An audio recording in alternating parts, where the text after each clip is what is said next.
áreas anteriores, em 2020 principalmente, notou que em várias apresentações, nós, ao final, na parte das discussões, temos questionado e ponderado sobre a repetição do tipo de impacto. Então, como muitas vezes, inclusive tem alguns artigos científicos que chegam a mencionar que, na verdade, esse tipo de impacto ocorre porque a Amazônia é um bioma com várias peculiaridades e tal, eu trouxe aqui na apresentação algumas ponderações sobre várias hidrelétricas na Amazônia e no Brasil. Pode passar, Angélica.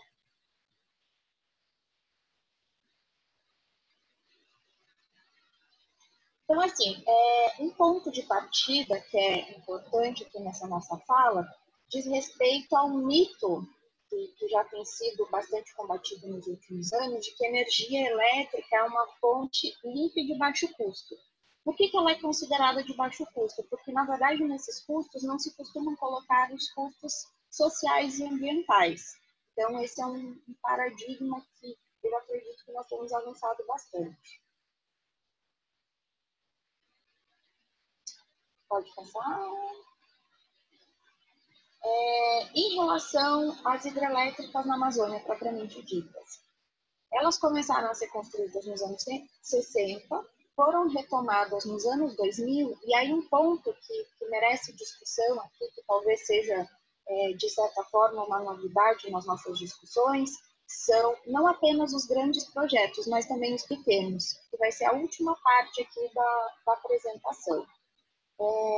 Por conta da proliferação de PCHs na Amazônia. Então, qual o cenário que nós temos atualmente nesse contexto de pequenos e grandes projetos? As propostas de flexibilização do licenciamento ambiental e a exploração de recursos naturais em terras indígenas. Tanto que lá no final da apresentação eu vou retomar essa discussão de exploração de recursos naturais em terras indígenas, especificamente no que diz respeito aos PCHs.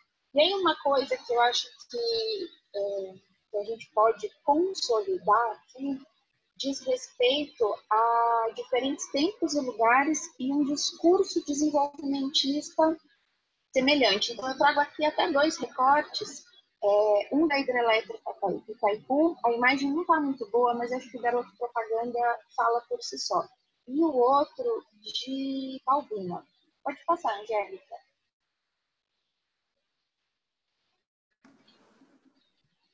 Então, aqui, de Itaipu, nós temos Lima Duarte como garoto de propaganda, mas o que é muito antigo é a demonstração de que muitas promessas elas seguem sendo recorrentes em pleno 2020. Então, ele fala aqui que o Itaipu vai pagar o preço justo em relação às indenizações, que é para evitar intermediários que fazer a negociação, e que todo mundo pode ficar tranquilo, porque todos receberão o valor adequado. Pode passar, Angélica. Aqui nós temos Tucuruí, que foi um panfleto distribuído pela né? E um dos pontos aqui interessantes é a tentativa de corroborar esse entendimento com um aval científico. Tanto que eles falam que o entendimento ele é muito bom, muito bacana, e que são cientistas renomados que estão analisando esse entendimento. E aí, no decorrer dos anos, a gente já discutiu aqui, já viu em outros episódios o que ocorre com o Tucuruí. Pode passar, Angélica. Então, assim, como a proposta, lá no início da discussão dos webinários, era não apenas a gente trazer problemas, situações discutidas, mas também experiências positivas, eu resolvi aqui trazer, primeiro, os problemas recorrentes, além dos que nós já mencionamos, uma coisa que tem se discutido diz respeito às grandes perdas de energia elétrica por conta das redes de transmissão e os impactos cumulativos.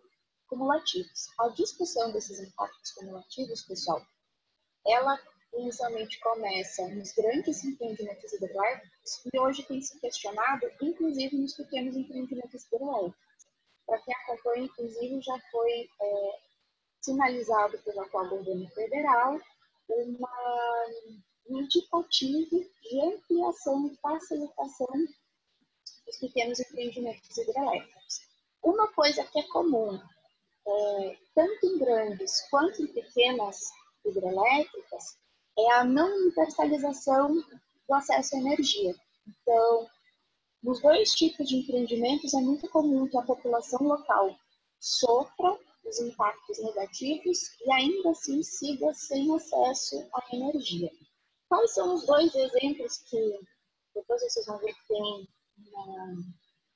que passa por diversas hidrelétricas aí, que mencionam algumas hidrelétricas no mundo, no Brasil, e depois foca na Amazônia?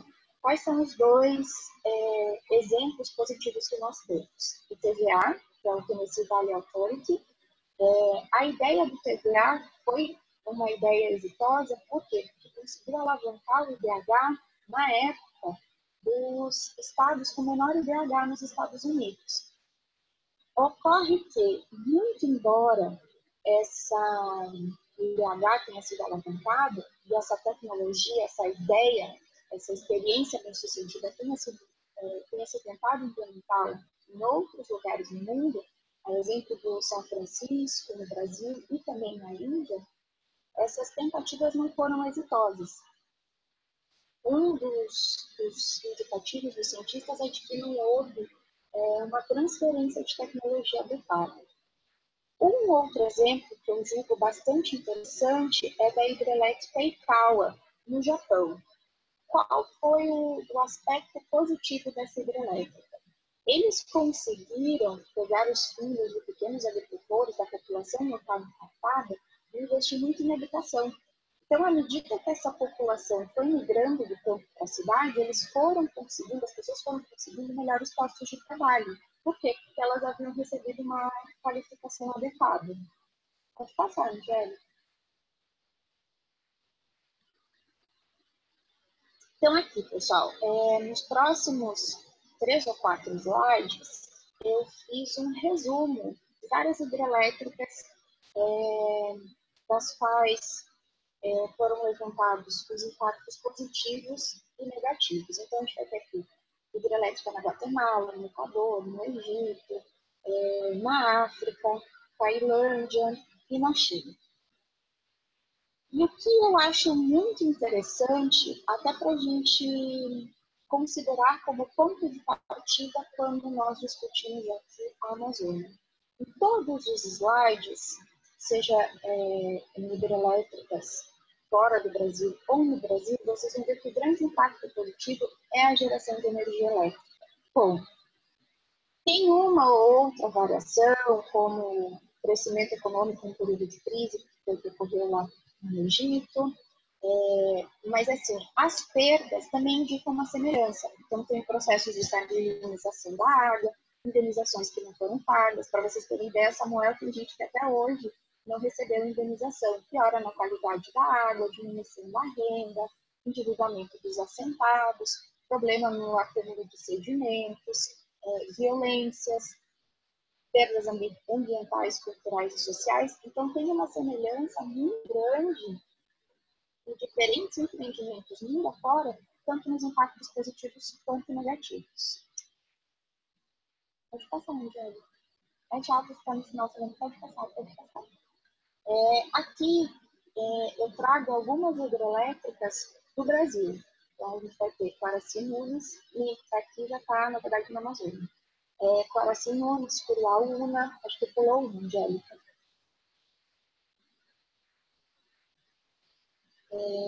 Itumbiara, São Simão, Foz de Areia e Jupiara.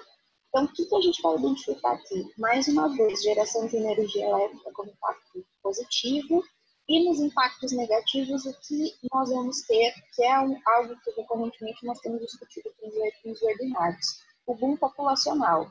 Qual é o problema desse boom populacional? A desestruturação dos serviços públicos nas cidades onde esses empreendimentos são construídos. Também tem aqui problemas com sedimentos, problemas ambientais e sociais. Então, esses quadros vão indicando uma repetição em diferentes empreendimentos, em diferentes tempos, em diferentes locais, mas uma semelhança aqui, uma repetição dos impactos. Pode passar, Júlia.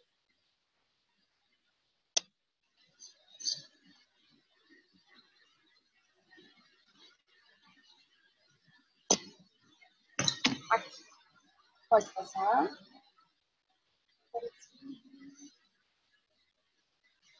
Aqui, nesse slide, a gente vai ter um recorte de Rondônia. Então, tem aqui Geral Santo Antônio e a hidrelétrica Samuel, que foi construída lá nos anos 80.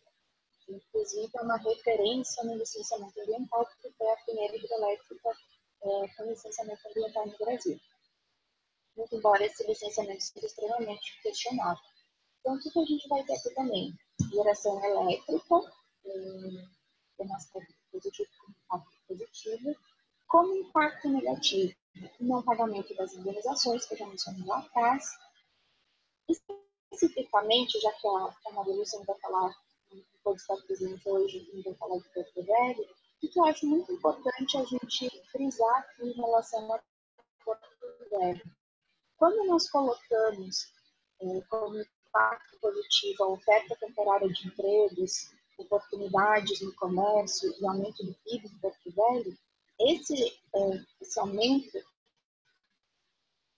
ocorre no período de construção da construção. A gente vai ter uma queda, tanto nas oportunidades de comércio quanto na oferta de empregos, quanto no PIB. Se nós correlacionamos isso com o ganho populacional, muitas vezes as pessoas vão para a cidade, onde o empreendimento está sendo construído, na expectativa de ter a sua vida melhorada, e depois ficam na cidade à deriva justamente por quê? Porque aquela oportunidade é temporária. Então, a gente também tem que ter uma discussão quanto ao tempo de duração dessas oportunidades. Pode passar, gente. E aí, aqui, antes de a gente falar da estação gás, eu trago algumas fotos de uma comunidade que chama Tabajara. Fica a 70 quilômetros de estrada de chão de um município no interior de Rondônia, que está fora do eixo da BR, que é Machadinho do Oeste. O que Tabajara tem, assim, para mim, de muito especial? Eu até tentei destacar nessas fotos. Tabajara tem um aspecto histórico muito importante, porque foi um local chave no período de exploração da borracha. Até aqui na terceira foto, eu coloquei uma flechinha, vocês podem ver só um poste, está nessa foto do meio. Esses postes eram londrinos. Eu até estou lendo um pouco sobre a história da Amazônia, estou enxergando algumas coisas que me remetem aqui a Tabajara. Então, por exemplo, todo esse histórico que Tabajara tem é um lugar extremamente bacana. Quem tiver a oportunidade de visitar, eu super recomendo. Todo esse aspecto histórico está sendo negado do licenciamento ambiental para a construção da hidrelétrica Tabajara, que deve ocorrer ainda neste ano. Pode passar.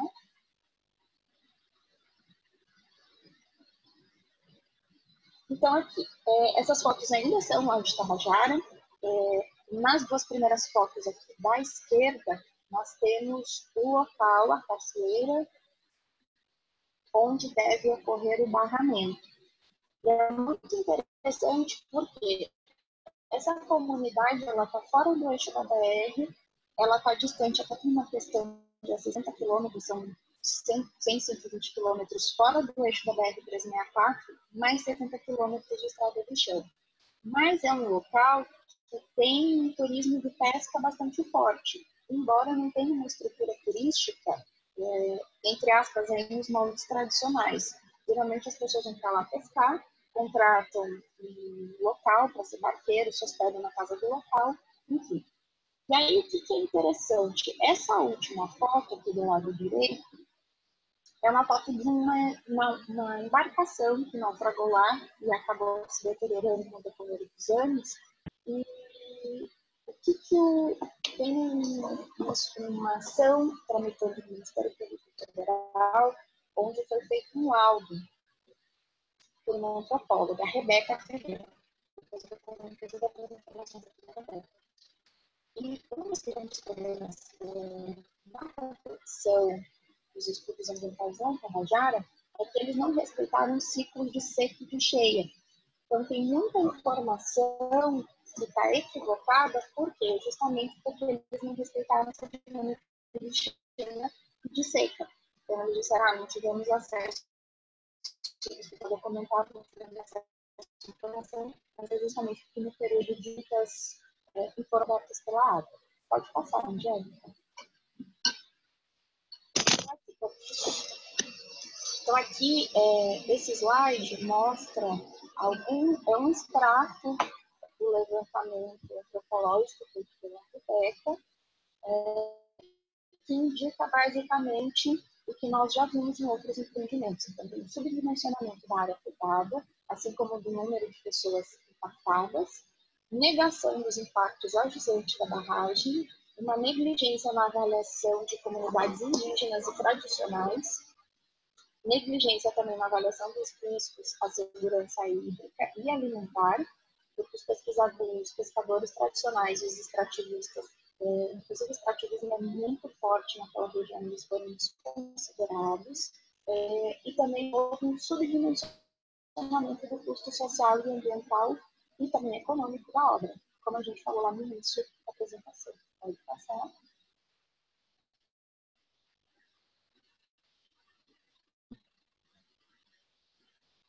Um ponto, e aí aqui a gente vai também apontando alguns aspectos para melhoria. Essas fotos são de uma audiência pública que ocorreu em 2015 em Machadinho do Oeste. E eu participei dessa audiência pública. A diferença entre a primeira e a segunda foto, vocês conseguem notar que é um número de pessoas. A foto foi tirada por volta das 10 da manhã, então a população estava em peso. A segunda foto foi tirada por volta das 2h30, 3 da tarde. Antes de se iniciar a audiência pública propriamente dita, o que houve foi a transformação da audiência pública em palanque político. Então, na verdade, a audiência pública ela ocorreu de fachada, porque as pessoas não tiveram suas perguntas respondidas, muitas sequer puderam perguntar, e aí, quando eram por volta de 3 horas da tarde, disseram, olha, considerando o tempo, acabou a audiência pública, vamos embora, num outro momento voltaremos para tirar dúvidas. Então, isso demonstra a importância das audiências públicas aqui para avaliar todo o impacto e também como espaço de discussão. Pode passar, Angélica. Aqui, pessoal, para finalizar, porque na verdade, considerando o tempo, a gente está jogando algumas informações. Esse mapa foi utilizado no artigo encabeçado pela Simone, que provavelmente vocês tiveram acesso no meio da rede. E o que acontece aqui? O que é interessante ponderar? Se vocês forem ver, além de projetos para grandes hidrelétricas, aqui na Amazônia, a gente também tem uma série de empreendimentos, de pequenos empreendimentos hidrelétricos. E aí o foco lá do paper encabeçado pela Simone foram as PCHs na região do Cupari, lá no Pará. Mas o que é interessante falar? Até porque Rondônia mesmo está com algumas situações semelhantes, Rondônia, Mato Grosso, de proliferação de PCHs. E muitas delas, inclusive, estão sendo construídas em áreas indígenas. Tem uma ação que foi ajuizada pelo Ministério Público Federal, que está em tramitação no TRF da primeira região, depois se alguém tiver interesse até passo o número direitinho, para vocês acompanharem. Qual é o objetivo dessa ação? A revogação de licenciamentos ambientais. Por quê? Porque esses licenciamentos foram concedidos pelas secretarias estaduais do meio ambiente, nesse caso específico do Mato Grosso, nesse caso específico da ação. E aí o que ocorre? Qual que é a discussão da ação? Primeiro, que foram desconsiderados os impactos cumulativos e sinérgicos, que por se tratar de terra indígena, não caberiam as secretarias, no caso a Secretaria Estadual do Meio Ambiente do Mato Grosso, fazer o licenciamento, na verdade liberar o licenciamento, e que caberia sim, a tese central é de que compete ao IBAMA, então sai da competência estadual e vai para a federal. Só que, embora tenha um precedente do STJ, nesse sentido, esse julgamento ele foi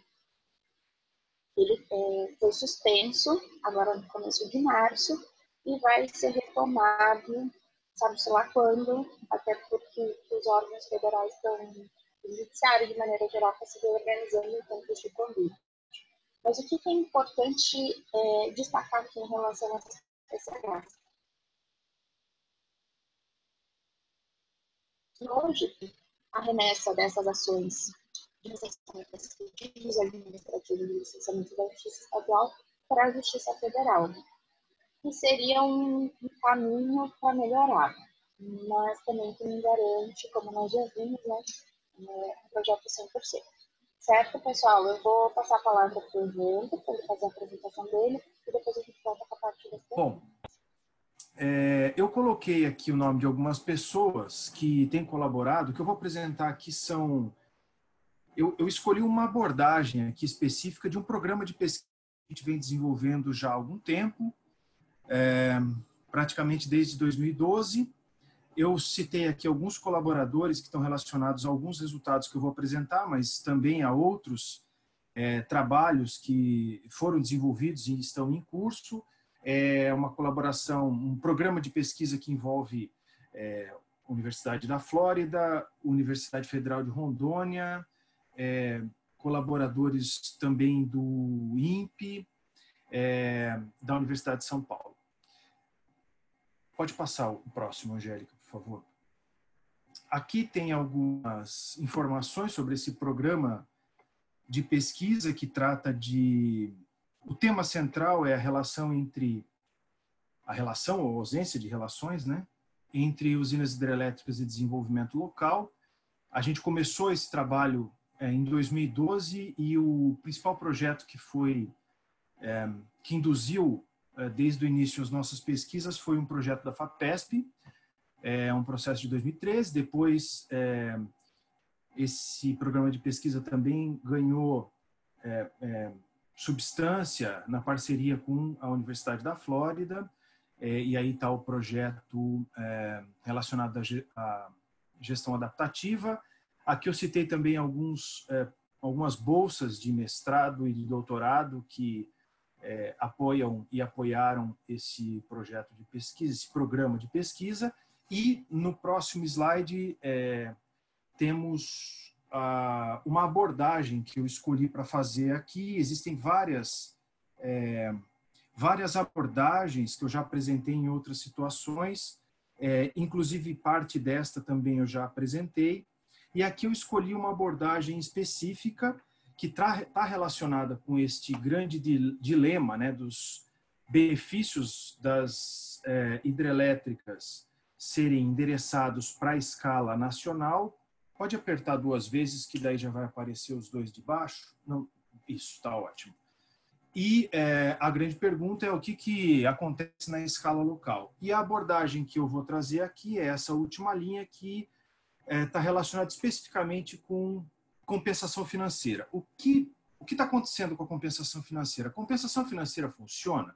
Compensação financeira, lembrando que é aquele instrumento de política que endereça para os municípios um valor, né, financeiro que é dependente do tamanho da área alagada do município, pelo reservatório da hidrelétrica, e dependente também da quantidade de energia que é gerada naquela usina hidrelétrica. Então, só os municípios alagados por usinas hidrelétricas recebem compensação financeira. Essa compensação é a compensação financeira pelo alagamento, não é a compensação ambiental ou outros dispositivos de compensação que existem dentro dos instrumentos de política pública.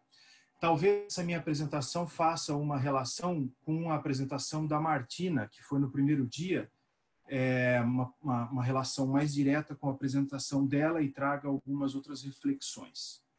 Próximo, por favor, Angélica. Então, eu vou apresentar... a missão que nos foi dada aqui foi apresentar alguns achados e depois prover algumas reflexões a partir desses achados. E eu vou apresentar alguns achados que derivam de 3 trabalhos.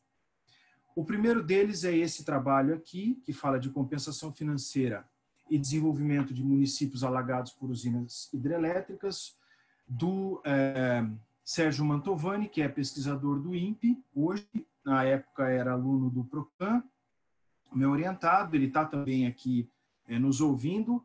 Depois, eventuais questões também ele pode participar e ajudar a discutir. Pode passar próximo, por favor. Esse trabalho foi publicado na revista Ambiente e Sociedade, e esse trabalho teve como objetivo verificar se existem associações entre a importância da compensação financeira que o município, quer dizer, a compensação financeira que o município recebe, mas não a compensação financeira no seu valor absoluto. A gente utilizou aqui a compensação financeira ponderada pela receita municipal. Então, a gente chamou esse indicador de importância da compensação, essa variável, né, de importância da compensação financeira. Porque existem municípios que recebem X de compensação, o município receber 10 de compensação financeira não significa necessariamente se essa compensação financeira é mais ou menos importante. Ela vai ser mais importante na medida em que esse valor que o município recebe é expressivo na receita que ele apresenta. Então, por isso que a gente fez essa divisão entre compensação financeira e receita municipal. E no eixo no eixo Y, a gente colocou, a gente testou associação com 115 indicadores que estão que fazem parte do Atlas de Desenvolvimento Humano. Então, a gente fez análise de correlação usando o coeficiente de Spearman, que é aplicado para distribuições não paramétricas, para 115 indicadores, obviamente, par a par, né? Colocando a compensação financeira de um lado e colocando cada indicador do outro, e aí rodamos essas análises de correlação, e eu vou colocar aqui apenas o resultado majoritário, central. Pode ir para frente. Isso. Não existem... Volta só um pouquinho. Isso. De maneira geral, não existem associações entre incrementos de compensação financeira no município e incrementos de variáveis de IDH nos municípios.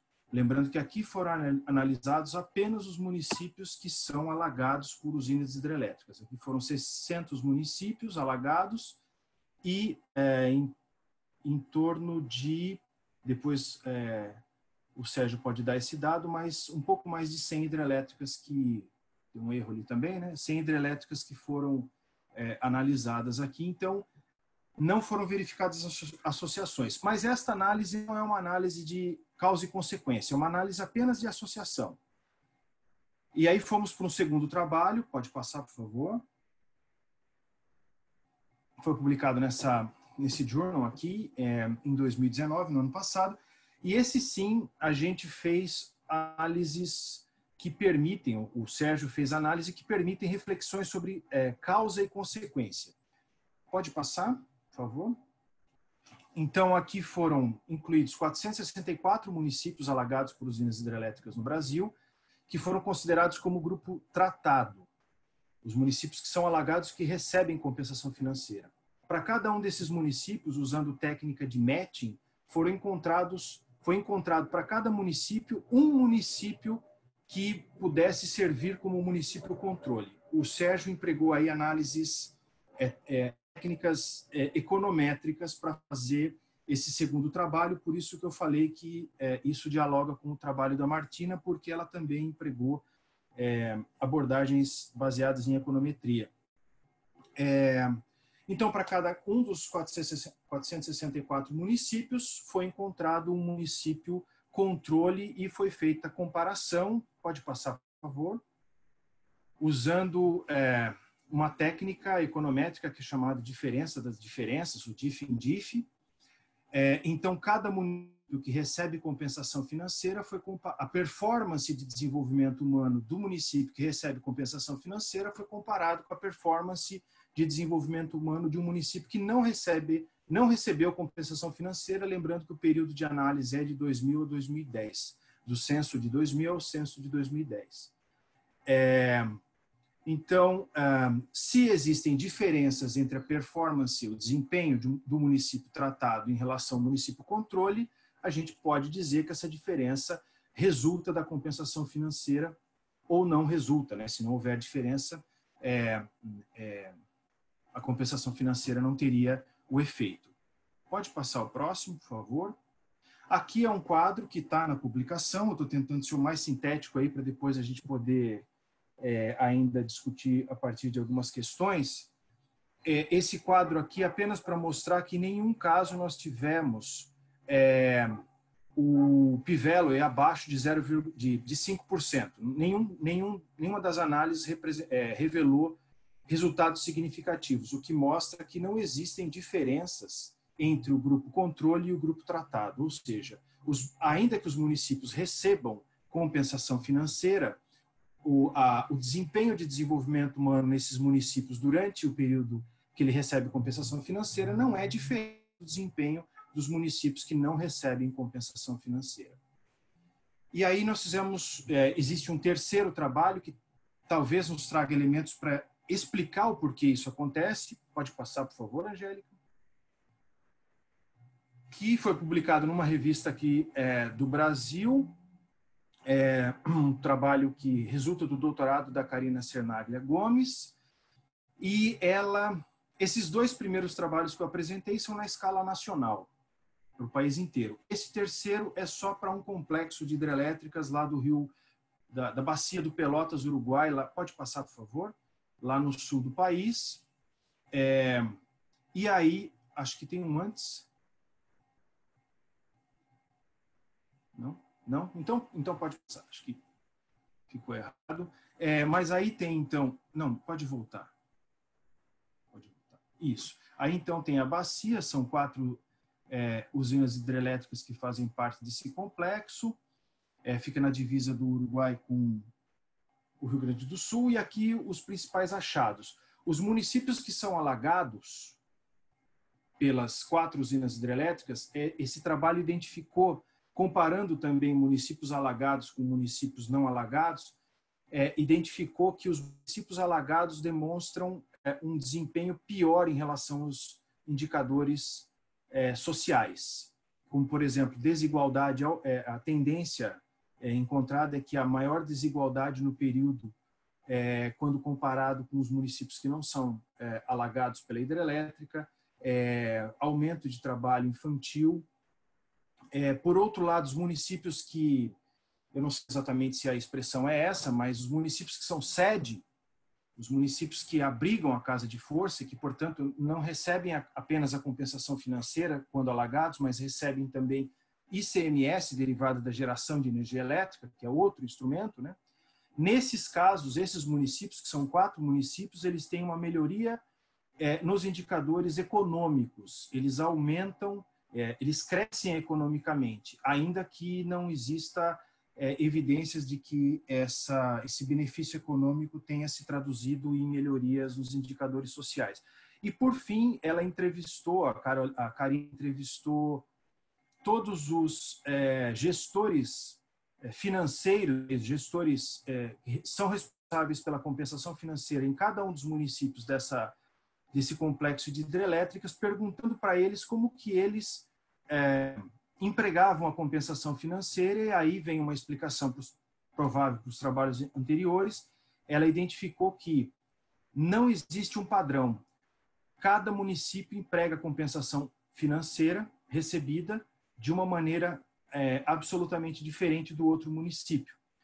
Não existe um padrão. Ainda que existam regras para se aplicar a compensação financeira em educação, saúde, cada município lá no dia a dia emprega da maneira como entende, e talvez a ausência de um padrão para uma região explique por que a gente não tem no plano nacional uma relação entre melhores desempenhos de desenvolvimento humano quanto maiores as importâncias das compensações financeiras para os municípios. E, por fim, o próximo. Pode passar os 2 próximos. Eu vou deixar aqui outros 2 trabalhos que não são da nossa autoria, mas que tratam também desse assunto, mas fica aí na apresentação depois. E aqui as observações finais, a pergunta, né, se a compensação financeira funciona, não encontramos evidência de que ela funciona, e como que ela poderia funcionar, e coloquei aqui 3 ideias. tentando endereçar reflexões para o workshop que nós faremos e para a rede, para trabalhos que venham na sequência, que talvez preciso discutir regras, melhoria nas regras de aplicação da compensação financeira nos municípios, um mecanismo, um caminho que talvez seja saudável é discutir como que gestão adaptativa e governança podem ajudar na definição de regras na localidade e também no monitoramento da aplicação da compensação financeira da localidade, e talvez empregando a abordagem de gestão adaptativa e governança para escolher os usos e para monitorar, a gente possa introduzir, talvez essas abordagens permitam introduzir as necessidades locais dentre as demandas para o uso da compensação financeira na localidade. Enfim, fui bastante rápido aí, espero ter abordado os temas principais e eu quero rapidamente passar para as questões, porque são 16 horas e alguns, aqui no horário de Brasília, né, e alguns logo na sequência terão um outro seminário, webinário, então eu quero já passar para as questões para mim, para a Neiva. Por favor.